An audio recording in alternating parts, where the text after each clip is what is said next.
हरिओम। साधक सत्संग में पूज्य गुरुदेव से प्रश्न करते हैं कि बहुत नाम जप करते हैं पर बात क्यों नहीं बन रही है। तब पूज्य गुरुदेव बड़े ही प्रेम से हमें समझाते हैं कि अभी नाम जापक के पास बल नहीं है। जैसे कि हमें जानकारी हुई कि ये गलत आचरण है, ये हमें नहीं करना चाहिए, लेकिन फिर भी मन हमको विवश करके वो गलत आचरण करा देता है। और जैसे कि हमें जानकारी होती है कि ये अच्छा आचरण है, हमें करना चाहिए, लेकिन मन निराश होके वो नहीं करा रहा। इसमें हमारे पास भजन बल नहीं है, अध्यात्म बल नहीं है। अध्यात्म बल है तो जहाँ लगाना है मन को वहीं लगा दिया, जहाँ से हटाना है मन को वहाँ से हटा दिया। ये सब अध्यात्म बल पर ही होता है। जानकारी तो है लेकिन जानकारी का प्रयोग नहीं है। वो प्रयोग तभी होगा जब हमारे पास नाम रूपी बल होगा। जैसे कि अगर आपकी जेब में 1 करोड़ रुपया रखा हुआ है तो क्या आप बता देंगे कि 1 करोड़ रुपए आपने अपनी जेब में रखे हैं? नहीं बताएंगे, गुप्त रखा जाएगा। ठीक ऐसे ही भजन का है, ठीक ऐसे ही भक्ति का है, ऐसे ही भजन का है। करें और किसी को बताना नहीं है। ईमानदारी से भजन करो। इसे एक उदाहरण से समझ सकते हैं कि आप एक घड़े में 5 छेद कर दो और एक एक चुल्लू भर जल डालते रहो तो क्या घड़ा भर पाएगा? नहीं भर पाएगा।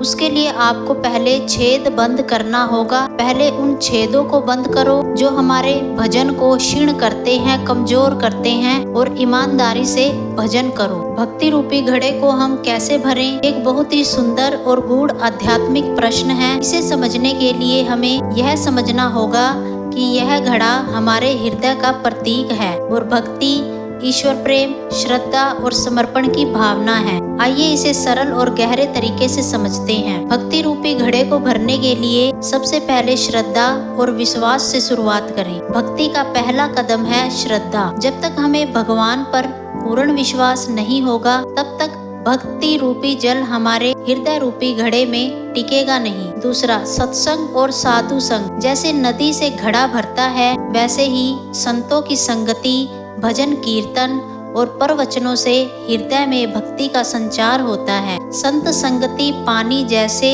जहाँ बहा वहाँ ठोर। तीसरा, नाम जप और ध्यान। भगवान के नाम का जप करना, उनका ध्यान करना, जैसे घड़े में बूंद बूंद पानी डालना है। यह धीरे धीरे घड़ा भर देता है। राम नाम रस पीजिए, रसना करिए पवित्र। चौथा है सेवा और विनम्रता। भक्ति का घड़ा तब भरता है जब उसमें अहंकार का छेद न हो। सेवा, विनम्रता और निस्वार्थ प्रेम से वह घड़ा लीक नहीं होता। नियमित साधना।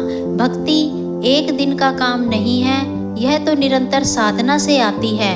रोज नियम से समय निकालकर जप, पाठ और भजन करें। भक्ति रूपी घड़ा भरता है जब हृदय निर्मल हो, मन एकाग्र हो और आत्मा समर्पित हो। जब यह घड़ा भर जाता है तो वह प्रेम और शांति रूपी जल दूसरों में भी बांटता है। जय गुरुदेव।